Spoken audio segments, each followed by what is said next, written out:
Bien le bonjour. Aujourd'hui, je vais te donner mon top 9 des aliments qui sont les plus intéressants pour t'éviter de déclencher éventuellement un diabète ou alors pour améliorer ton diabète si tu es touché par cette pathologie. Je vais commencer par une introduction très rapide pour revenir un petit peu sur ce qu'on appelle un diabète. Je vais ensuite te donner ces fameux 9 aliments et puis au fur et à mesure de la vidéo, je vais composer petit à petit un menu idéal, parfait, si tu veux mettre toutes les chances de ton côté pour éviter d'avoir un diabète ou pour éventuellement l'équilibrer. Alors faisons un petit rappel sur ce qu'est le diabète, très rapide comme promis. Quand tu manges des aliments sucrés, ils vont être digérés par ton système digestif, puis une fois arrivés dans tes intestins, ils vont passer la barrière intestinale pour arriver dans ton sang. Ils vont arriver dans ton sang pour pouvoir circuler un petit peu partout dans ton corps. Tu sais que tu as des vaisseaux sanguins absolument partout dans le corps. Peu importe où tu te coupes, il y a du sang qui sort.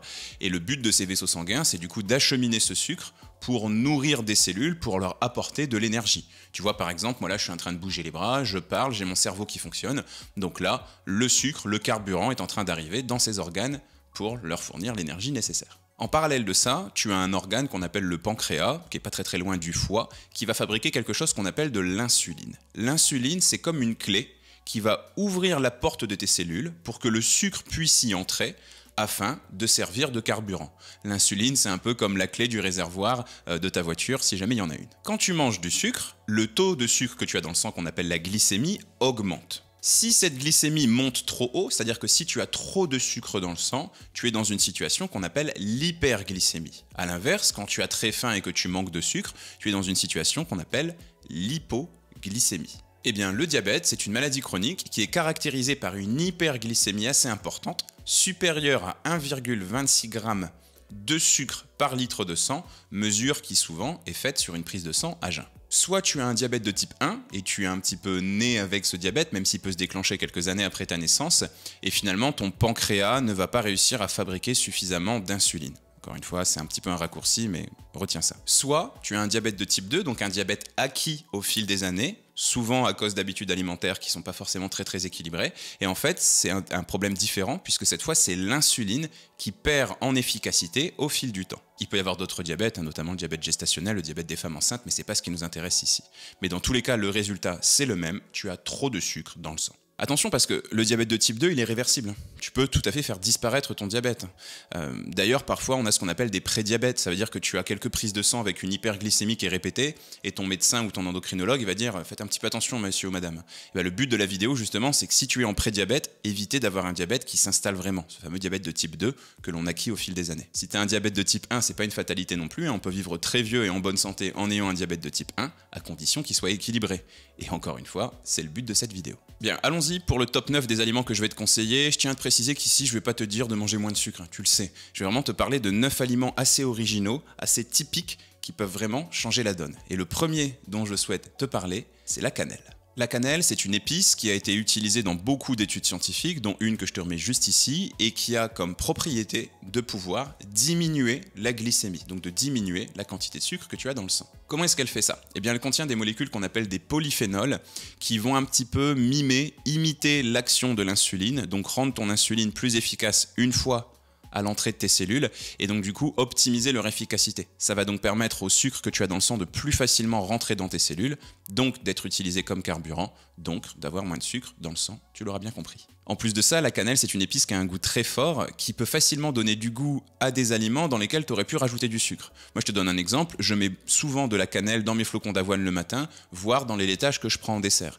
C'est mieux que de mettre une cuillère de sucre, tu t'en doutes, ou en tout cas, c'est mieux que de mettre uniquement du sucre, parce que forcément, tu vas en mettre moins. D'ailleurs, au sein du menu que je vais composer tout au long de cette vidéo, j'ai décidé de mettre de la cannelle au petit déjeuner, dans le fromage blanc. Et pendant que je parle des épices, je te précise que le gingembre et le piment sont aussi deux épices très intéressantes pour le diabète. Pense-y, de toute façon, les épices et les aromates, il faut que tu en consommes le plus souvent possible. Ce sont des trésors nutritionnels. Deuxième aliment très intéressant pour lutter contre le diabète ou pour l'équilibrer, c'est le vinaigre de cidre. Le vinaigre de cidre, il est très à la mode en ce moment. Il est d'ailleurs central dans certains régimes bidons, où on dit juste de manger du vinaigre de cidre. Bon, c'est pas comme ça qu'on mange équilibré, pas du tout. Et moi j'ai aussi des patients qui me disent le matin quand je me lève, je prends un shooter de vinaigre de cidre parce que j'ai lu que c'était bon pour la santé. Non, pas besoin. Oui, il est très bon pour la santé, mais tu peux l'inclure dans une alimentation tout à fait logique, tout à fait pragmatique. Au niveau de son effet sur le diabète, le vinaigre de cidre, il va être intéressant après les repas, en fait. Il va favoriser la sensibilité de tes cellules, c'est-à-dire leur capacité à s'ouvrir pour laisser le sucre pénétrer à l'intérieur. Et d'ailleurs, je te mets à nouveau ici une étude qui a prouvé clairement que le vinaigre de cidre pouvait aider à diminuer la glycémie après les repas, mais aussi à jeun. Comment est-ce qu'il fait ça? En fait, il contient une molécule qu'on appelle l'acide acétique, qui est l'une des composantes de base, bien évidemment, des vinaigres. Et l'acide acétique va ralentir ce qu'on appelle la vidange gastrique. Ça veut dire la vitesse à laquelle les aliments sont digérés, puis envoyés dans ton sang pour fournir de l'énergie. Ça veut dire que plutôt que d'avoir des pics de glycémie qui montent très haut et qui redescendent très bas, tu vas avoir un pic de glycémie beaucoup plus étalé. Et donc de l'énergie qui va être apportée de façon beaucoup plus durable et progressive. La digestion est donc plus lente et plus stable, et donc forcément, ta quantité de sucre dans le sang augmente plus lentement, et elle aussi, elle est plus stable. Donc moi, ce que je te conseille, c'est de consommer le vinaigre de cidre au sein de vinaigrettes, à côté d'huiles de qualité, des huiles de colza, de noix ou de chanvre par exemple. Et c'est d'ailleurs ce que j'ai fait ici dans ce menu, puisque je l'ai mis sur le repas du midi, le déjeuner, au sein d'une vinaigrette. Troisième aliment que je vais te conseiller pour prendre soin de ton diabète ou éviter d'en avoir un, c'est l'oignon. L'oignon, c'est un aliment qui est pas très classe, qui a souvent un peu mauvaise réputation. C'est très fort, hein, donc pour ton haleine et les rapports sociaux, c'est pas forcément génial. En plus, ça fait un peu pleurer quand on le cuisine. Et puis c'est aussi un aliment qu'on oublie un peu, quoi. On va en rajouter un petit peu à droite à gauche, mais de là à en faire un aliment central, c'est rarement le cas. C'est dommage parce que c'est un aliment qui est très intéressant et qui est d'ailleurs central dans tout un tas de patrimoines culinaires de pays où justement l'alimentation est plutôt intéressante. Je pense notamment au régime méditerranéen. L'oignon, il est intéressant parce qu'il contient une molécule qu'on appelle la quercétine. Et comme pour ce que je te disais vis-à-vis du vinaigre, la quercétine, elle va favoriser la sensibilité de tes cellules vis-à-vis de l'insuline. Ça veut dire que la clé qu'est cette insuline pour ouvrir la porte de tes cellules va être beaucoup plus efficace. Donc tu vas beaucoup plus facilement utiliser le sucre comme carburant plutôt qu'il ne reste dans ton sang. En plus de ça, cette quercétine, elle a des propriétés antioxydantes. Ça veut dire qu'elle va entretenir et réparer les cellules de ton corps. Et elle a une action qui fonctionne très bien au sein de cellules qu'on appelle les cellules bêta des îlots de Langerhans. Retiens pas ça, ce sont les cellules qui fabriquent l'insuline dans ton pancréas. Et donc forcément, tu l'auras bien compris, hein, le diabète, c'est un peu une maladie où le pancréas va se fatiguer. Hein, et bien forcément, là, en mangeant ces antioxydants qui agissent ici, tu vas prendre soin de ton pancréas. Et tu l'auras bien compris, c'est une excellente chose pour lutter contre le diabète. En plus de ça, l'oignon est un légume bulbe, qui contient énormément de fibres. Regarde la peau d'un oignon à la lumière, tu verras que tu pourrais presque l'effilocher fibre par fibre comme ça. Et les fibres, elles sont très intéressantes parce qu'elles ralentissent, elles régulent la vitesse d'absorption du sucre après tes repas. Donc encore une fois, plutôt que la glycémie elle explose, elle va monter beaucoup moins haut et beaucoup plus progressivement et tu vas être rassasié pendant beaucoup plus longtemps. Et là, je ne vais pas te faire un dessin, tu auras bien compris que ça c'est plutôt une excellente chose pour l'équilibre du sucre que tu as dans le sang. Alors bien évidemment, l'oignon, tu peux le faire cuire, mais tu peux aussi le consommer cru. Et d'ailleurs, c'est ce que j'ai fait ici. J'ai mis de l'oignon cru dans la vinaigrette pour aromatiser les tomates du déjeuner. Petite précision, l'ail fait aussi très bien ce travail, donc si tu préfères l'ail à l'oignon, ou si tu aimes les deux, pense à l'inclure aussi à ton alimentation. Quatrième aliment que je vais te conseiller, ça va être le citron. Le citron, c'est un agrume et il est très riche en vitamine C. La vitamine C, c'est un peu la reine des antioxydants et je vais pas te refaire le topo de ce que je viens de t'expliquer vis-à-vis des antioxydants et l'effet de la protection sur ton pancréas, tu l'auras bien compris. Mais le citron ne contient pas que de la vitamine C. Il contient aussi quelque chose qu'on appelle des flavonoïdes qui sont aussi des antioxydants et qui sont pointés du doigt pour rendre l'insuline, encore une fois, plus efficace pour faire entrer le sucre dans tes cellules. Les flavonoïdes, c'est aussi très intéressant parce que ça va limiter l'inflammation de tes cellules. Si tu te poses des questions sur ce qu'est l'inflammation, j'ai fait une vidéo sur le sujet, je t'invite à aller la voir, mais j'explique souvent ça de la même manière. L'inflammation, en fait, c'est un petit peu quand ton corps est abîmé, d'une certaine manière, quand les cellules de ton corps sont abîmées. Quand tu te mets un coup de marteau sur le bout du doigt, hein, c'est ce qui se passe, hein, tu as le doigt qui est chaud, qui est rouge, qui est gonflé, qui est douloureux, bah ce phénomène peut se passer dans ton corps à plus ou moins grande échelle. Si tes cellules sont inflammées, elles vont avoir une paroi qui est un peu plus rigide, ça veut dire que c'est beaucoup plus compliqué de faire rentrer quelque chose à l'intérieur. Et du coup, tu auras bien compris que ce petit quelque chose, ça peut être du sucre. Et donc, dans le cadre du diabète, c'est pas top. C'est pour ça que cette action anti-inflammatoire, elle est si intéressante. En plus de ça, le citron est quelque chose de très rafraîchissant et de très peu sucré. Ça fait partie des fruits qui contiennent le moins de sucre. Alors attention, ton but n'est pas d'interdire tous les fruits qui contiennent un peu plus de sucre que les autres, hein, la banane, la mangue, le raisin ou la cerise. Le but, c'est de varier, bien évidemment. Mais avoir de temps en temps des fruits comme cela, notamment pour donner du goût à des boissons grâce à des citronnades ou des choses comme ça peut être plutôt cool. Donc le citron, tu peux le consommer de plein de façons différentes, hein. Tu peux tout à fait le mettre sur du poisson, tu peux aussi le boire, tu peux aussi le manger comme un vrai fruit. Oui, ça peut te paraître paradoxal, mais par exemple, moi j'adore les aliments amers et acides, ça ne me pose absolument aucun problème de croquer dans un citron. Si c'est pas ton truc, oublie, hein, bien sûr. Alors bien évidemment, faut pas que tu pousses ça dans un extrême, hein. Le but n'est pas de boire du jus de citron le matin à jeun, comme on peut le voir dans certains régimes miracles complètement bidons. Et encore une fois, j'ai fait une vidéo sur le sujet que je te remets juste ici, donc si tu veux en savoir un peu plus, n'hésite pas. Dans le menu que je compose au fur et à mesure de cette vidéo, j'ai décidé de mettre un peu de citron sur le poisson à consommer le midi. 5e aliment que je vais te conseiller, la pomme. La pomme, on adore ça en France, hein, c'est le fruit préféré des Français, devant la banane, même si quand j'en parle avec certains de mes patients, ils trouvent que c'est un fruit un peu chiant, quoi. Un peu comme l'oignon vis-à-vis des légumes. On a tellement mangé de pommes depuis qu'on est tout petit, forcément, hein, cette saison toute l'année en France, et puis c'est un peu symbolique, manger des pommes, hein, Jacques Chirac, que finalement, on est un petit peu saoulé par ce fruit. La pomme, elle est plutôt cool parce qu'elle a ce qu'on appelle un index glycémique assez bas. Ça veut dire que c'est un fruit qui ne va pas faire exploser ta glycémie juste après l'avoir consommée, et celle qui a l'index glycémique le plus bas, c'est la Granny Smith, hein, tu le sens, c'est celle qui contient le moins de sucre. Tu le vois bien dans ta bouche, hein, elle est un petit peu acide. Mais si t'aimes les autres pommes, t'inquiète, elles font très bien le travail aussi. Ou alors, encore une fois, de la diversité, comme toujours. En plus de ça, la pomme, elle est riche en pectine, hein, c'est une fibre, et comme je te l'expliquais vis-à-vis de l'oignon, les fibres sont très intéressantes pour avoir une glycémie qui explose pas, mais qui est beaucoup plus durable, et aussi ta satiété va être beaucoup plus durable, tu auras faim beaucoup moins vite. Ça évite les fringales, et ça évite du coup les risques de diabète, forcément. Comment est-ce que ça fonctionne? Finalement, il y a certaines fibres qu'on appelle des fibres insolubles. La pectine en fait partie. Et en fait, quand elle va tomber dans ton estomac, cette pectine, elle va un petit peu gonfler. En gonflant, elle va prendre un tout petit peu plus de place dans ton estomac. Et le fait que ça prenne un peu plus de place, ça va ralentir ce qu'on appelle la vidange gastrique. Ça veut dire la vitesse à laquelle ton estomac se vide, puis la vitesse à laquelle le sucre arrive dans le sang.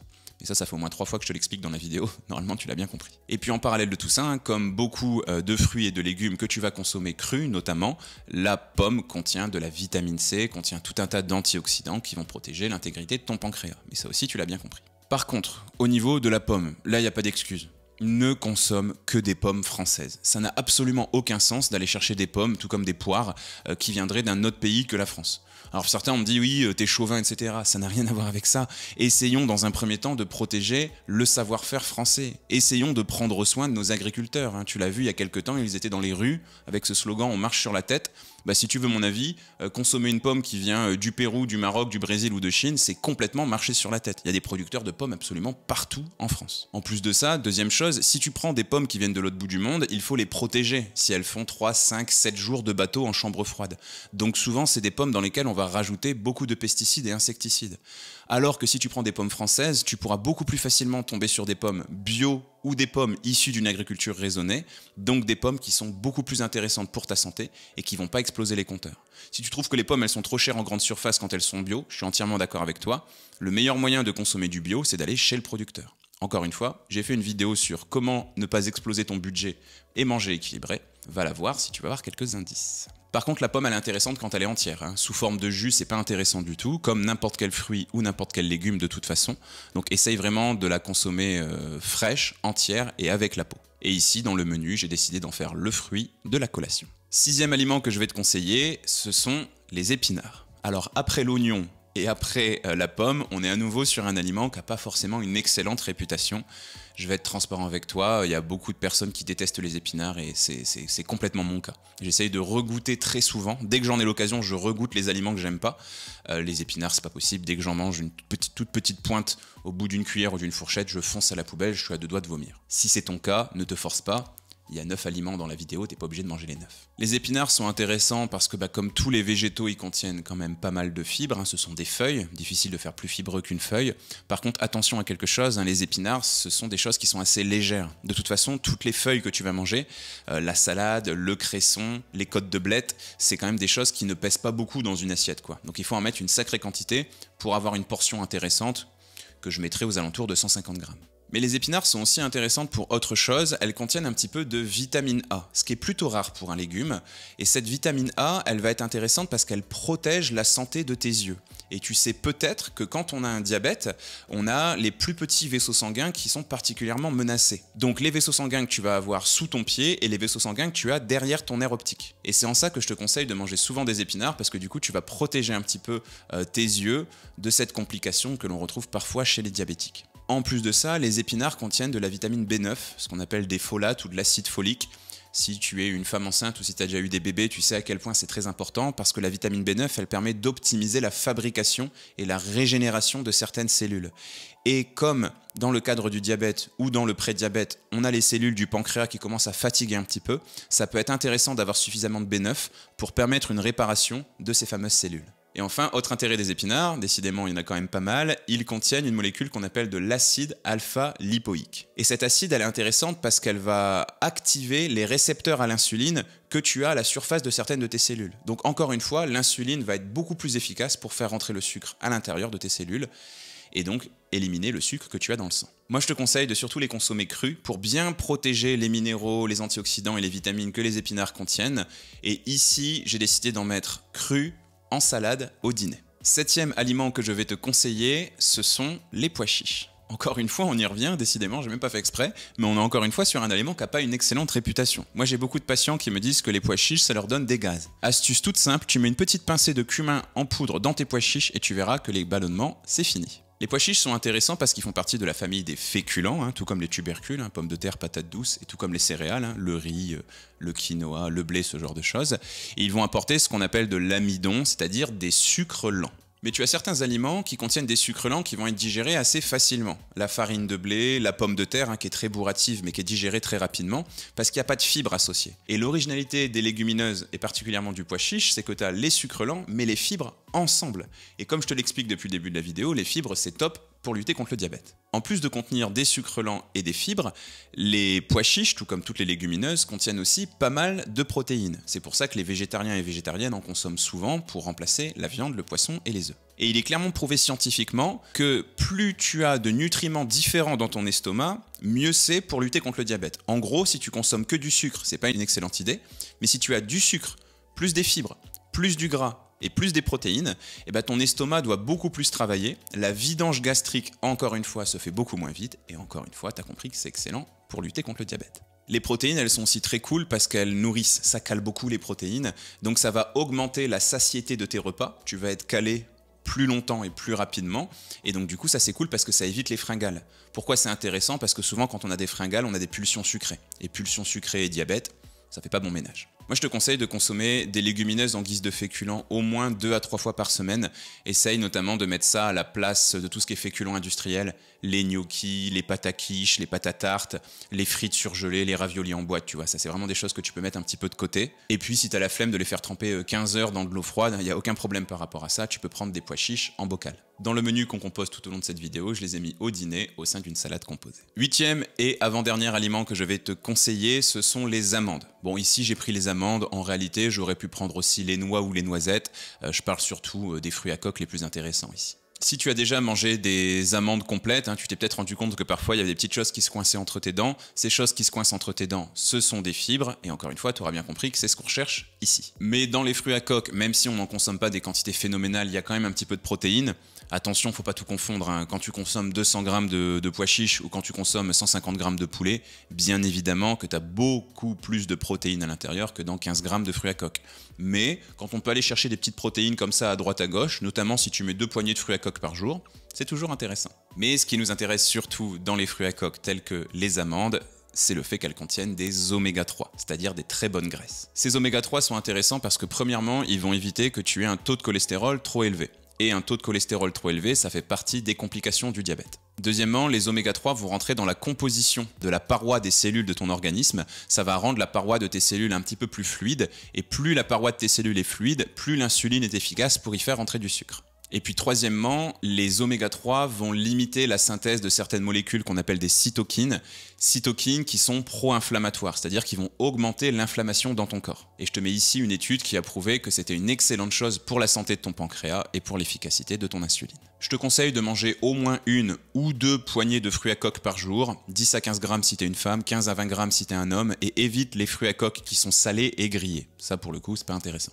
Et dans le menu que je compose, j'ai décidé de les mettre à la collation comme source de bons gras. Allez, on passe au 9e et dernier aliment que je te conseille de consommer souvent pour lutter contre le diabète, ce sont tous les poissons gras. Si tu me suis, tu sais que je suis un grand fan de tout ce qui est poisson gras, mais aussi tous les produits de la mer tels que les moules, les bulots, les coquillages, les crustacés, etc. Si tu me suis, tu sais que j'aime aussi beaucoup ce qu'on appelle le régime méditerranéen ou le régime crétois, au sein duquel forcément les poissons jouent une place centrale. Donc les poissons gras, on les identifie très facilement. Il suffit que tu prennes des aliments qui viennent de la mer et qui n'ont pas une chair blanche. Le cabillaud, il a une chair blanche, pas d'oméga 3. Le colin, il a une chair blanche, pas d'oméga 3. La truite, le saumon, oméga 3. Le thon, la sardine, le maquereau, les anchois, le hareng, oméga 3. Les moules, les huîtres, les bulots, oméga 3. C'est aussi simple que ça, sers-toi de tes yeux. C'est un peu comme pour la viande, tu sais. Les viandes blanches ne contiennent pas de gras, sauf un petit peu dans la peau, comme les poissons blancs d'ailleurs, alors que les viandes rouges ou les viandes noires, c'est ce qu'on appelle les gibiers, contiennent du gras. Et bien pour les poissons et produits de la mer, c'est pareil. C'est la 3e fois que je te parle d'oméga 3, je t'en ai déjà parlé dans les bonnes huiles qui vont avec le vinaigre, mais aussi avec les fruits à coque juste avant, donc je vais pas te refaire le topo, t'as bien compris ça. Mais ce qui est aussi très intéressant avec les oméga 3, c'est qu'ils vont réguler un petit peu la quantité de gras que tu as dans ton sang.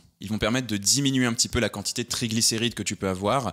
Si tu as fait des prises de sang, tu sais que les triglycérides, on les mesure aussi à côté du cholestérol, et ça fait partie des facteurs de risque du diabète. Donc ça c'est plutôt cool pour la santé de ton cœur. Comment est-ce qu'ils font ça? En fait, ils vont augmenter le transport des triglycérides de ton foie vers les cellules de ton corps, afin que tes cellules utilisent ce fameux triglycéride comme une source de carburant. Donc tu auras bien compris que plus on brûle de triglycérides comme si c'était un substrat énergétique, moins il y en a dans ton sang. Donc finalement, c'est meilleur pour ta santé cardiaque et ça réduit les complications potentielles du diabète. Moi, je te conseille de consommer du poisson gras au moins 3 fois par semaine. Si tu peux favoriser des poissons venant des rivières telles que la truite, c'est beaucoup mieux parce que malheureusement, les océans sont pollués. Mais comme les océans sont pollués, moi, je te conseille aussi de bien varier les types de poissons que tu consommes. Les poissons de très grosse taille tels que le thon sont souvent plus chargés en métaux lourds, alors que les poissons de petite taille comme la sardine, c'est moins le cas. Chaud ou froid, il y a plein de recettes de poissons, donc vraiment fais-toi plaisir avec ça. Et dans le menu que je compose ici, je les ai mis au déjeuner en guise de source de protéines. D'ailleurs, voici le bilan sur la journée de ce fameux menu que j'ai composé tout au long de la vidéo, sauf qu'on complète les petites choses que je n'avais pas mises. Au petit déjeuner, j'ai mis un fromage blanc à la cannelle, pas besoin de prendre un fromage blanc 0%, surtout pas, des flocons de sarrasin, quelques noisettes et une banane. Pour le repas du midi, j'ai mis des tomates avec des oignons rouges et une vinaigrette avec de l'huile de colza, riche en oméga 3, et du vinaigre de cidre. À côté de ça, des sardines à l'orientale avec du jus de citron, du quinoa aux épices et une salade de fruits. Pour la collation cette fois, j'ai mis une pomme, un carré de chocolat noir et une poignée d'amandes. Et on termine au dîner avec une salade composée d'épinards, de mâches, de fromage de chèvre, de pois chiches et de fraises. Et à côté de ça, si besoin, tu peux rajouter un petit peu de pain de seigle. Si ce genre de conseil te plaît, si la pédagogie que j'utilise avec toi te plaît, c'est exactement la pédagogie que j'utilise dans tous les programmes Le Nutri-Scope. Et d'ailleurs, si cet exemple de menu t'intéresse, sache que dans les programmes Le Nutri-Scope, il y a 365 journées de menu que j'ai préparées pour toi. Et plus de 1200 idées de repas, puisque j'ai mis 4 repas par jour. Tu seras plus jamais à court d'idées pour savoir quoi cuisiner, et puis bien évidemment, il y a les fiches recettes qui vont avec. Et puis pour revenir sur le sujet du sucre, il y a 54 vidéos dans les programmes. 54 petites vidéos à regarder à ton rythme pour apprendre à manger équilibré pas à pas. Et parmi ces vidéos, il y en a pas mal qui sont consacrées au sucre, notamment comment manger des sucres de qualité et comment arrêter de manger du sucre si tu penses que tu es un petit peu accro à ça. Donc n'hésite pas à passer sur le site lenutriscope.fr, il y a des programmes spéciaux pour les hommes, pour les femmes et pour les femmes ménopausées. Si cette vidéo elle t'a plu, je t'invite à me laisser un petit like et à me le dire en commentaire. N'hésite pas aussi à t'abonner à la chaîne si c'est pas encore fait. Moi je te retrouve ici 2 fois par semaine et tous les jours sur mes autres réseaux sociaux. Salut!